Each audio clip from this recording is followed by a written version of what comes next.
I love to see core values bleed through an organization. People rally around them. People really use them for engagement and use them to make company decisions and be empowered to actually conduct their work as a team, conduct their work as a leader, conduct their work as an individual contributor, and be able to make those business decisions as part of an organization leaning into a company's core values.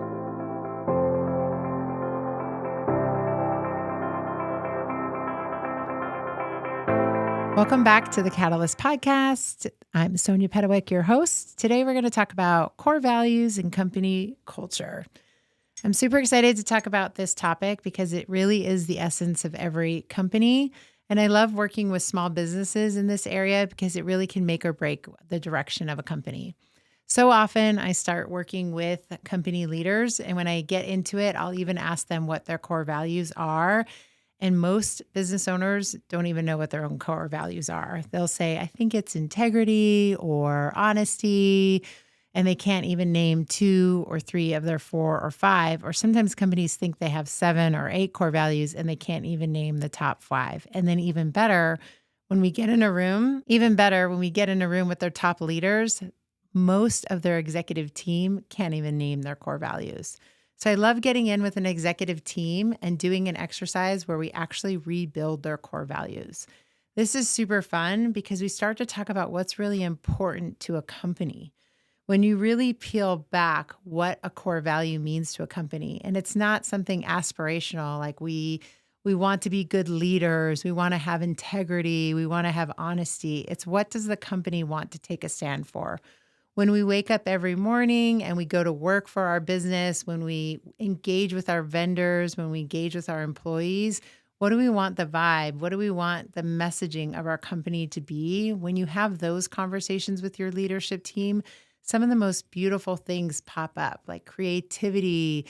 For instance, my IT recruiting company, expanding the realm of possible, limitless, bold. Some of the most beautiful words come up. And when you talk about why those are the company's core values, it really becomes the reasoning, the why that people get up and forge forward for those companies. And then when companies really use their core values as a tool within their organization, it builds company culture. So for instance, if a company has core values like being creative or being bold or being limitless or being tenacious, and they use that throughout their company structure, it builds a company culture. It's super fun to use them throughout things like the hiring process, to use them in employee coaching sessions, to use it in engaging suppliers, to hire and fire those that we do business with.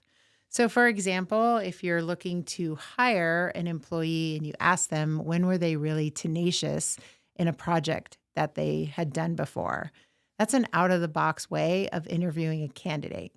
If you're working with a vendor and you ask them the same question, how can you be tenacious in our engagement together, or a contractor? It makes your interviewing process, it makes your supplier engagement process, it makes your working relationship really powerful. On the flip side, when you have an issue with an employee or you have an issue with a contractor or a supplier that isn't going properly and you have to sit them down to have a course correction conversation, those same core values can be used to then have a conversation around maybe why that relationship isn't working. You can say, hey, when we were experiencing difficulty with this shipment and we expressed that we needed this on time, or when we needed this project to be brought across the finish line, you didn't exemplify our core value number 4, which is tenacity. And we really needed you to do that. And you can put somebody on a performance plan. You can end an engagement with a contractor or a supplier because they're not meeting your expectation around this particular core value. I love to see core values bleed through an organization. People rally around them. People really use them for engagement and use them to make company decisions and be empowered to actually conduct their work as a team, conduct their work as a leader, conduct their work as an individual contributor, and be able to make those business decisions as part of an organization, leaning into a company's core values. You can also use the same core values throughout your organization. For example, you can use it in your marketing. We talk about this in an upcoming episode with Chuck Gorder on Zuzu Web, which is dropping this Friday. If you like what you saw today on the Catalyst podcast, make sure you subscribe to our show, like it, and share it with someone who you think might also find value.